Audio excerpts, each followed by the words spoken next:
Bismillahirrahmanirrahim. Assalamualaikum warahmatullahi wabarakatuh. Salam, Om Swastu, Namo Buddhaya, dan salam kebajikan. Perkenalkan, nama saya Selvi Sukardi dari kelas C, Fakultas Ilmu Sosial dan Hukum, Program Studi Ilmu Administrasi Negara, Universitas Negeri Makassar, Angkatan 2022. Di sini, saya akan memaparkan dua materi, itu materi pertama, perilaku kolektif. Materi kedua, status dan peranan. Materi pertama yaitu perilaku kolektif. Perilaku kolektif adalah suatu perilaku yang tidak biasa, sehingga dapat diartikan perilaku kolektif adalah suatu perilaku yang spontan, tidak terstruktur dan tidak stabil dari sekelompok orang yang bertujuan untuk menghilangkan sikap ketidakpuasan dan kecenderungan. Secara teoritis, perilaku kolektif dapat dijelaskan dari berbagai sudut.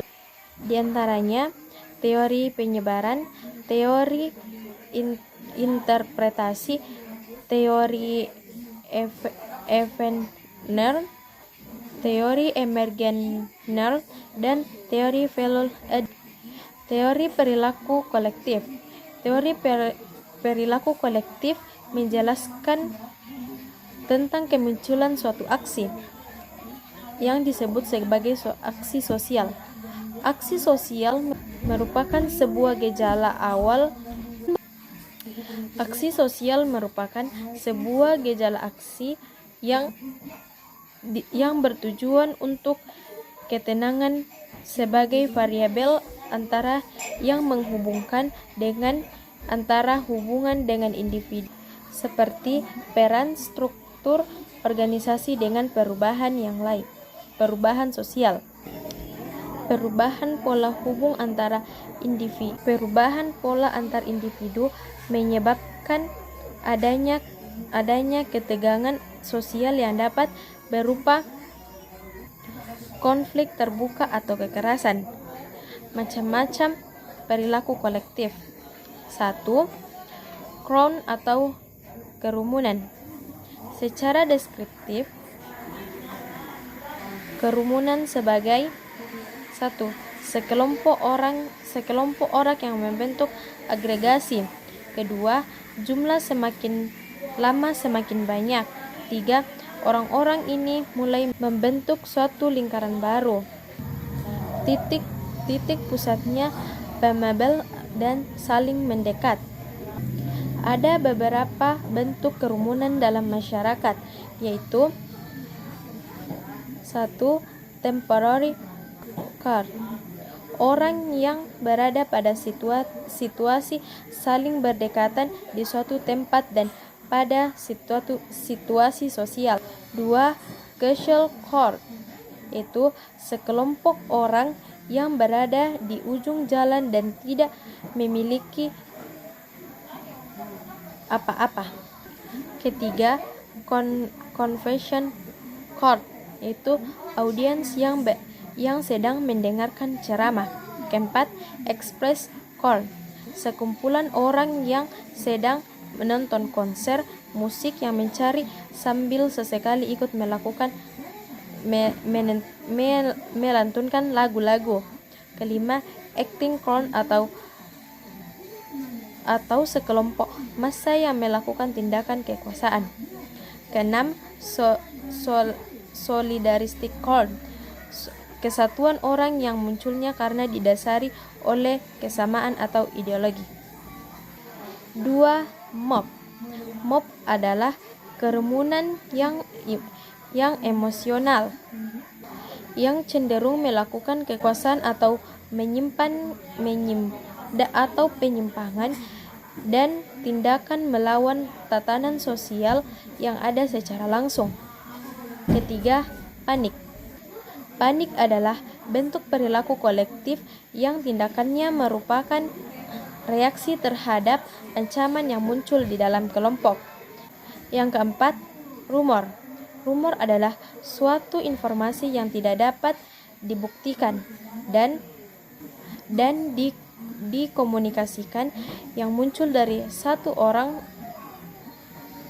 yang umumnya membuat interpretasi yang lebih komparatif. Yang kelima, public opening. Public opening adalah sekelompok orang yang memiliki pendapat dan yang akan mengenai suatu hal dalam masyarakat. Keenam, propaganda. Propaganda adalah informasi atau pandangan yang sengaja digunakan untuk menyampaikan atau membentuk opini publik. Bentuk-bentuk perilaku kolektif. 1. Tindak kenakalan. Tindak kenakalan contohnya penyimpangan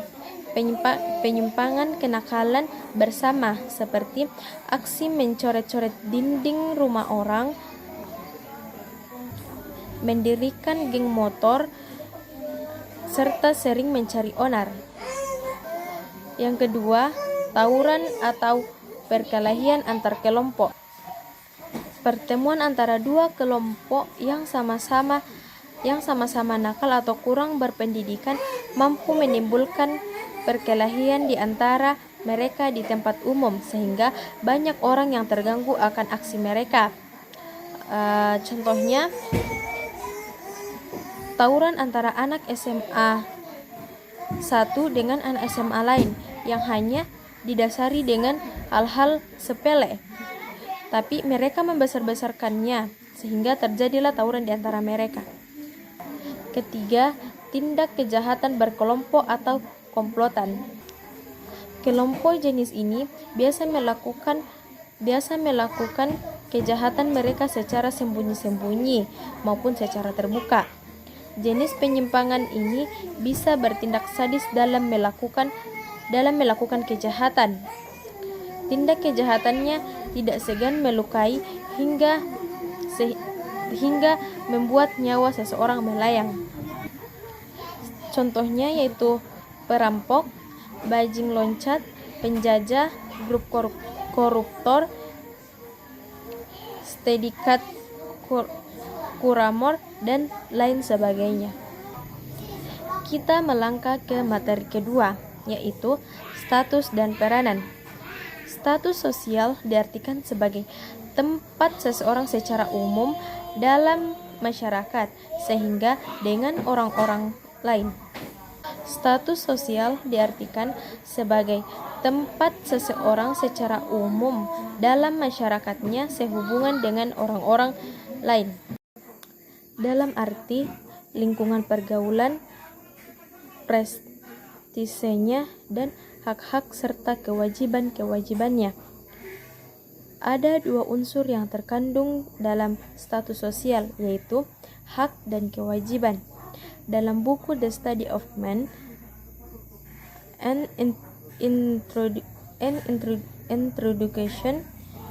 Introduction pada tahun 1986, karya Ralph Lieton, disebutkan bahwa ada beberapa jenis status sosial.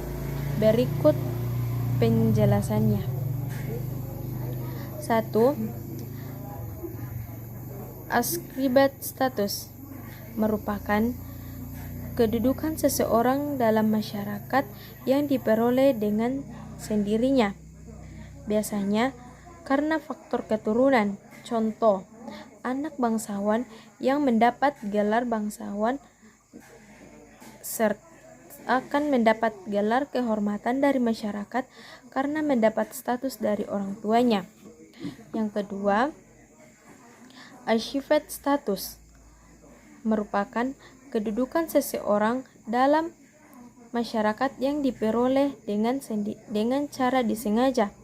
Untuk memperoleh status ini diperlukan perjuangan dan pengorbanan. Contohnya, untuk mendapat gelar sarjana, kita harus rela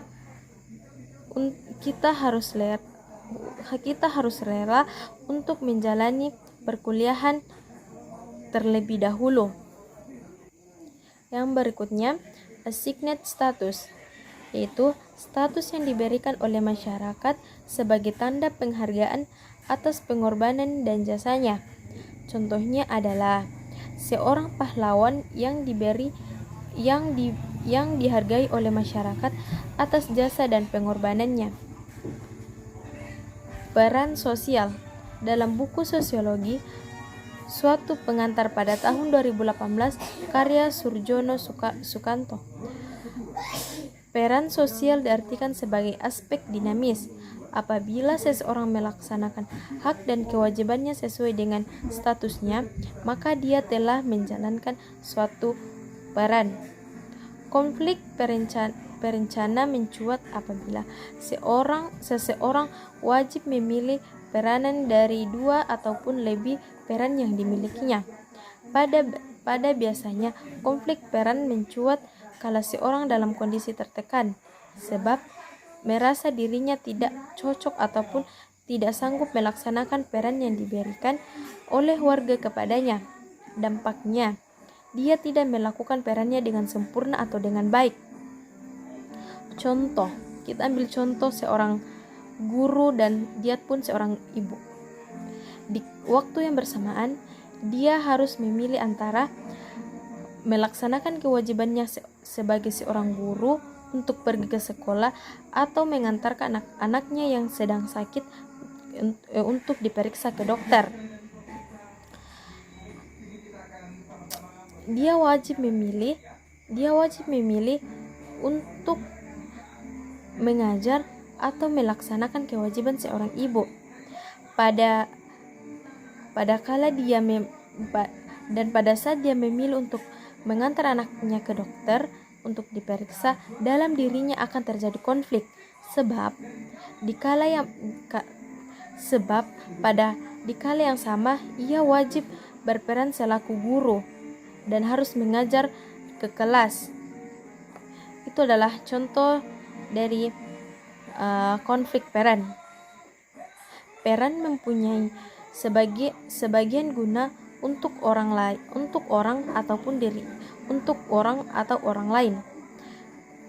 Contoh, peran yang dimainkan seorang bisa mempertahankan kelangsungan struktur warga, semacam kedudukan selaku bapak ataupun bunda.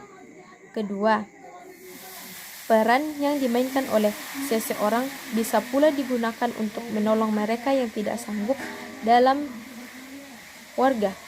Aksi orang tersebut membutuhkan pengorbanan, semacam kedudukan dokter, perawat, pekerja, dan lain sebagainya. Ketiga, peran yang dimainkan seorang pula ialah fasilitas aktualisasi. Semacam seorang lelaki, dia tidak hanya menjadi suami, tetapi juga sebagai ayah. Seorang perempuan selaku istri dan dia pun seorang ibu. Dan seorang seniman dengan karyanya. Sekian dari saya. Assalamualaikum warahmatullahi wabarakatuh.